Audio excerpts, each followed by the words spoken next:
Dalam barak inundação nebe moço ia dilarang. Laos culpa governo niang, may bisiredade hutsi ema ida-idak soy liso, magsedauk iha. Dalam barak inundação nebe moço ia dilarang, laos culpa governo niang, may bisiredade hutsi ema ida-idak soy liso, magsedauk iha.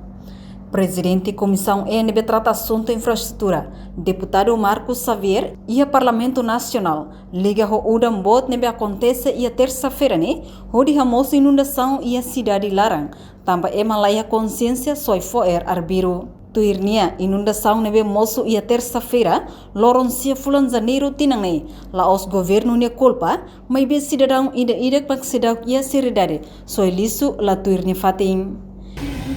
E a consciência passou a fora e vai tinggal.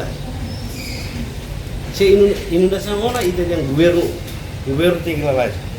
Por se kamu selalu di dalam, wah negara selalu di dalam itu sehari mas equipa boa dira, ou se obras públicas irá atender diretamente, né? Kata pas dia kita para se atender a tua emergência nela lais.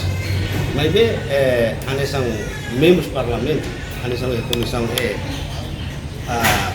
cara assunto infraestrutura atau fohan memba komodasi sentoma lebe hela ya di lara tem que ir consciência tama be agora la halai pir baleta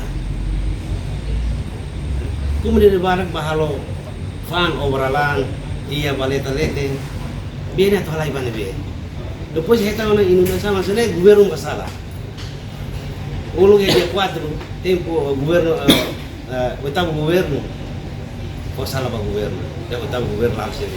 Agora no governo foi ne mandato ne pulan ne, agora foi em janeiro, makita inundação de bot.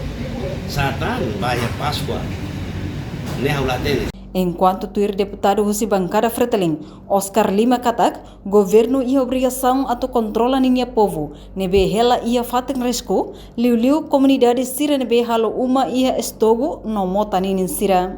La falemos a essa governo tem que a política do de hare kona ba ema nebe halo uma ia fale valeta nia lete. Valeta lete halo te uma, e depois for ne sua tumba crai cantam valeta serne la utiliza bese la bane la vende halaya vontade.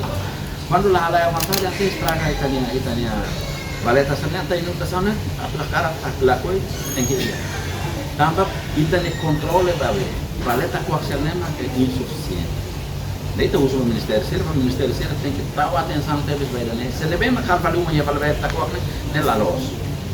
Nas regras agora nem liha. Kita mak la cumprir regras, se ita liha hela ya. Ita tem que cumprir regras matia. Se ita la cumprir regras cerne, então valeta cerne ita la utiliza hal dia. Automaticamente ita for culpa do governo, mas governo halo temos consegue ita mak la Ni recomenda para governo a coopera com comunidade nebe hela ia fatan risco ou insamak sirabele prevene husi inundação nebe moço banhira tempo udang. Portanto, o Orçamento Geral do Estado tinha rehurur no Resinghap, nebe aprova para o Ministério Obras Públicas, liu atende situação emergência, ne o montante milhão idadet. Nela o governo tem que tal osan liu para situação emergência ne. A reportagem melda Fátima Televisão Timor Post. Janela informação ba Emma Hotu. Atu atende informação atual dia liu que tá halua. Hanehan butang subscribe, like, halo comentário no file butang ba media sosial Hotu.